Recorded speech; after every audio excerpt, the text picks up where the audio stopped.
Yung damit ko. Doon niya ilalagay niya ng tungkod.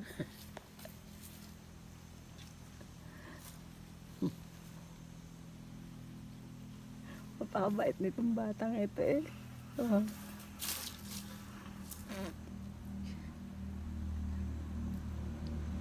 Tora sister nga eh.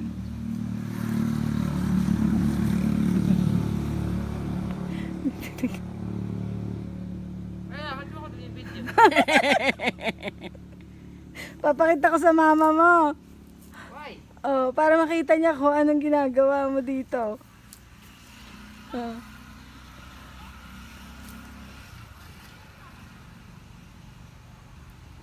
Oh, ang galing. Naisip niya yon. Very good. Yun nga naman tungkod.